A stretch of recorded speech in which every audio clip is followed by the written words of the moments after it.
اللهم صل على سيدنا ومولانا محمد افضل صلواتك بعدد معلوماتك وبارك وسلم وصل عليه۔ بسم اللہ الرحمن الرحیم۔ عزیز طلباء کرام، مختارات من ادب العرب سے بحمد اللہ تعالی آج ہمارا 67واں سبق ہے، اور مضمون جیسے کہ آپ حضرات جانتے ہیں پچھلے درس سے ہی، پچھلے سبق سے ہی حدیث الناس یہ شروع ہوا تھا، تو آج اس کا یہ دوسرا حصہ پیش خدمت ہے۔ تو بڑھتے ہیں اپنے سبق کی طرف۔ وَقُلْنَا لَيْلَةً مَا تَرَوْنَ يَا أَصْحَابَنَا مَا دُفِعْنَا إِلَيْهِ مِنْ هَذِهِ الْأَحْوَالِ الْكَرِيهَةِ۔ ایک رات ہم نے کہا کہ اے ہمارے دوستو، تم کیا سمجھتے ہو کس چیز نے ہمیں ان برے احوال کی طرف پھینکا ہے؟ کأن واللہ اصحاب نعم و ارباب ضیاع، گویا کہ ہم اللہ کی قسم ہم اہل نعمت اور صاحب ثروت ہیں۔ نحاف علیہا الغارۃ والنہب وما علینا من ولایت زید وعزل عمر وہلاک بکر ونجات بشر، ہمیں زید کی سرداری، ہم ان نعمتوں پر غارت گری اور لوٹ مار کا خوف کھاتے ہیں۔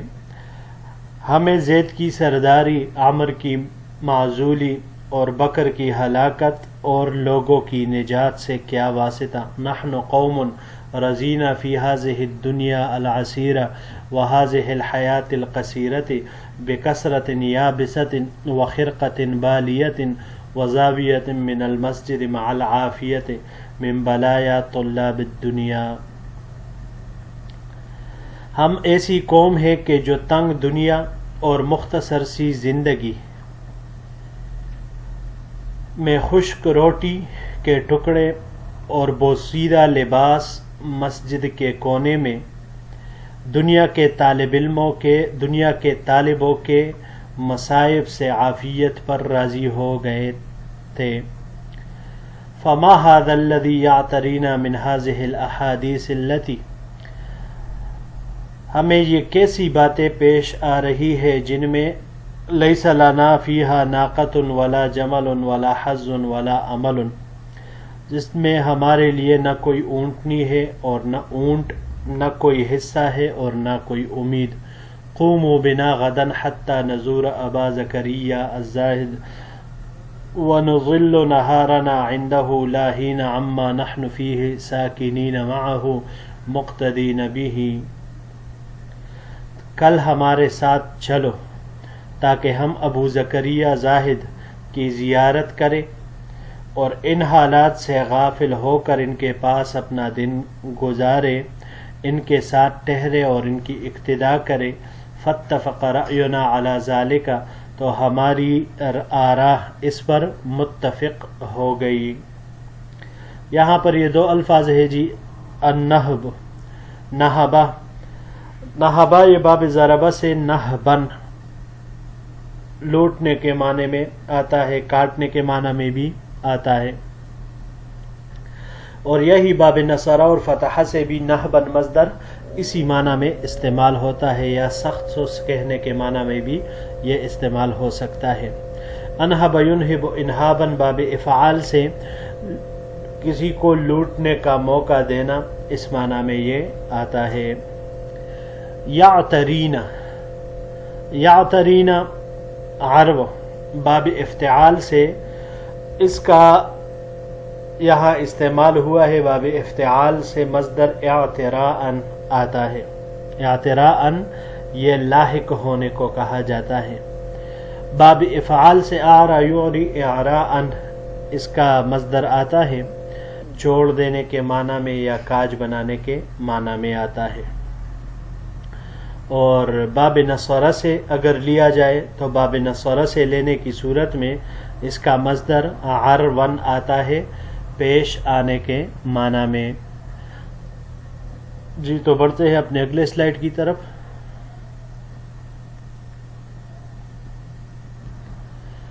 فغدونا وصرنا إلى أبي زكريا الزاهد فلما دخلنا رحب بنا وفرح بزيارتنا. اگلے دن صبح ہم ابو زکریا زاہد کی طرف روانہ ہوئے. جب ہم داخل ہوئے تو انہوں نے ہمیں خوش آمدید کہا اور ہماری زیارت سے خوش ہوئے. وقال اور فرمایا ما اشوقنی الیکم وما الہفنی علیکم، کہ میں کس قدر آپ کا مشتاق تھا اور میں کس قدر آپ کے اوپر حریص تھا، یعنی آپ سے ملنے کے لیے. الحمدللہ الذی جمعنی وإیاکم فی مقام واحد، تمام تعریفیں اس اللہ کے لیے ہے جس نے مجھے اور آپ کو ایک ہی جگہ اکٹھا کر دیا. حدثونی ما الذی سمعتم وماذا بلغکم من حدیث الناس وامر ہؤلاء السلاطین، آپ لوگوں کی باتوں سے اور بادشاہوں کے احکام سے، یعنی لوگوں کی باتوں سے اور بادشاہوں کے احکام سے جو کچھ آپ لوگوں نے سنا اور جو کچھ بھی آپ تک پہنچا ہے وہ اس کے بارے میں فرجوا عنی وقولوا لی ما عندکم فلا تکتمونی شیئا، تو اس کے بارے میں مجھ پر کشادگی کرو اور مجھ سے کچھ بھی نہیں چھپاؤ جو کچھ تم جانتے ہو. فما لی واللہ مرعا فی هذه الایام الا ما اتصل بحدیثهم واقترن بخبرهم، اللہ کی قسم میرے لیے ان ایام میں میری چراگاہ صرف وہی ہے جو ان کی باتوں سے متصل ہو اور ان کی خبروں کے ساتھ ملی ہوئی ہو.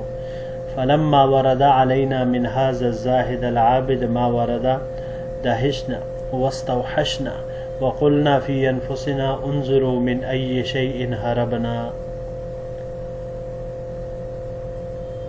اس پرہیزگار اور عبادت گزار شخص سے جب ہم نے ایسی عجیب شے صادر ہوتی ہوئی دیکھی تو ہم دہشت زدہ اور متوحش ہو گئے. ہم نے اپنے دل میں سوچا کہ دیکھو ہم کس شے سے کس چیز سے بھاگے تھے. یہاں پر یہ ایک ہی لفظ ہے الحفنی. الحفنی یہ باب افعال سے، لحفہ باب افعال سے یہ آتا ہے الحف یلحف الحافا. الحاف یہ حریص ہونے کے معنی میں آتا ہے، حریص ہونا، الحافا حریص ہونا. یہ اگر باب سمع سے استعمال ہو تو اس کا مصدر پھر آئے گا لہفن. لہفن افسوس کرنے کے معنی میں بھی آتا ہے، غمگین ہونے کے معنی میں بھی آتا ہے. اس کے علاوہ یہ باب افتعال سے التحافن بڑکنے کے معنی میں بھی یہ استعمال ہوتا ہے. جی تو بڑھتے ہیں اپنے اگلے سلائیڈ کی طرف. وَبِأَيِّ شَيْءٍ عَلَّقْنَا وَبِأَيِّ دَاهِيَةٍ دُهِينَا، کس شے سے ہم چمٹ گئے اور کس مصیبت میں مبتلا ہو گئے. قال فخففنا الحدیث وانسللنا فلما خرجنا قلنا. تو اس شیخ نے کہا کہ ہم نے گفتگو کو سمیٹا اور وہاں سے کھسک گئے. تو جب ہم باہر نکلے قلنا ہم نے کہا ارأیتم ما بلینا به وما وقعنا علیہ ان هذا لہو البلاء المبین. جب ہم نکل آئے تو ہم نے آپس میں کہا کہ دیکھا کس چیز میں ہم مبتلا کیے گئے اور کیسی مصیبت ہم پر پڑ گئی. ان ھذا لہو البلاء المبین، بے شک یہ تو ایک واضح مصیبت ہے. سورہ صافات کی آیت نمبر 106 ہے. میلو بنا الی ابی عمرو الزاہد فلہ فضل وعبادۃ وعلم وتفرد فی صومعتہ. ہمارے ساتھ ابو عمرو زاہد کی طرف چلو کیونکہ وہ صاحب فضل، عبادت گزار، صاحب علم اور اپنے گھر یعنی اپنی خانقاہ میں اکیلے رہنے والے ہیں، حتی نقیم عندہ الی آخر النہار، یہاں تک کہ ہم دن کے آخری حصے تک ان کے پاس ٹھہریں گے۔ فقد نبأ بنا المکان الاول، کیونکہ پہلی جگہ ہم سے دور ہو گئی ہے۔ وبطل قصدنا فیما عزمنا علیہ من العمل، اور جس کام کا ہم نے عزم، قصد اور ارادہ کیا تھا وہ باطل ہو گیا ہے۔ فمشینا الی ابی عمرو الزاہد، ہم ابو عمرو زاہد کی طرف چل پڑے۔ واستأذننا، ہم نے اجازت طلب کی۔ فأذن لنا ووصلنا الیہ،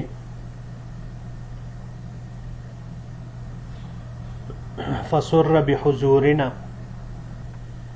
وحش لرؤیتنا وابتہج بقصدنا واعظم زیارتنا، ہم نے جب اندر داخل ہونے کی اجازت مانگی انہوں نے ہمیں اجازت دی، ہم ان کے پاس پہنچے تو ہماری آمد کی وجہ سے خوش ہوئے اور ہمیں دیکھ کر کھل اٹھے، ہمارے ارادے کی وجہ سے خوش و مسرور ہوئے اور ہماری زیارت کو بڑا فضل سمجھا۔ ثم قال، پھر اس نے کہا، یا اصحابنا ما عندکم من حدیث الناس، کہ اے میرے ساتھیوں، اے میرے دوستوں، لوگوں کی باتوں میں تمہارے پاس کیا کچھ ہے؟